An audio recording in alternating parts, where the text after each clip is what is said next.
Jama'a barkanmu da warhaka, barkanmu da sake saduwa a cikin wannan channel mai suna Arewa. A yau zan nuna muku ne wani sabon keyboard da wato su Google suka fito da shi, wanda keyboard ɗin zai sauƙaƙa muku ayyukanku saboda yana da daɗin amfani da yana sauƙaƙa ayyuka sosai gaskiya.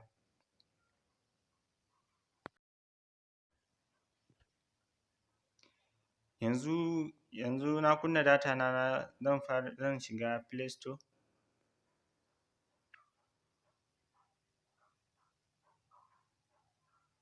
Yauwa yanzu zan yi searching, zan rubuta Gboard, Gboard, Gboard, sai in yi searching, kun gan shi ga shi nan ya fito a sama.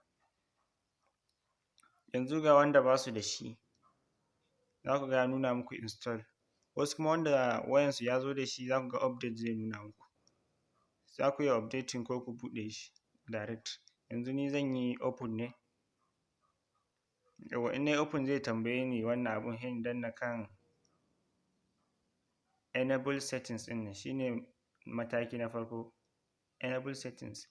Kun ga ga shi nan ya kawo keyboard ɗin da nake da shi a kan wayana, sai in danna kan Gboard ɗin, sai in danna OK. Yanzu zan danna kan OK. Yanzu sai in danna kan select input method ɗin nan, sai in dawo da shi kan Gboard ɗina, sai in danna done. Yanzu shi kenan ya hau. Yanzu ga cikin yadda application ɗin yake, za a iya canje-canjen abubuwa ta nan wajen.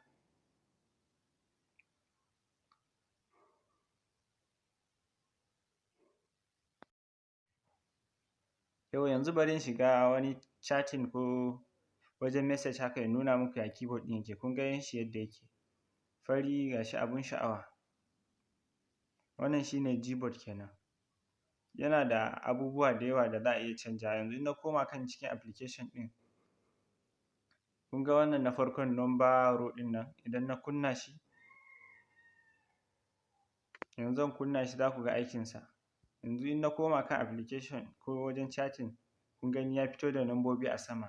Kun ga yanzu wannan zai sauƙaƙa muku, ba sai kun danna wancan ɗan alaman 1 2 3 a ƙasa ba ya kai ku wajen lambobi tukunna kafin ku typing lambobi. Automatically zai fito mai a sama ne, kawai ka rubuta lambobi ba sai ka sha wahala ba.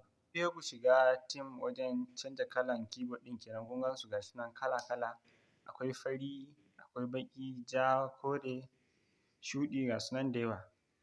Idan kuka danna kan sai ku danna apply. Akwai wani abu a nan wajen keyboarders, idan na kashe shi kun ga su rubutun ba su da wannan ɗan dungu-dungu a jikinsu nan, to shi ne amfanin shi. Idan kun sauka ƙasa za ku ga akwai su kala-kala, amma sauran sai an yi downloading ɗinsu. To za ku iya zaɓen wanda ranku yake so, kamar ni zan zaɓi wannan baƙin. Kun ga ya fito, ga yadda zai nuna mini yadda style ɗin shi yake, sai in danna apply. Shi kenan yanzu in na je na duba shi, kun gani ya hau kan wannan ɗina. Kun ga irin wannan zai taimaka ma da daddare in saboda idanunka ko wani abu.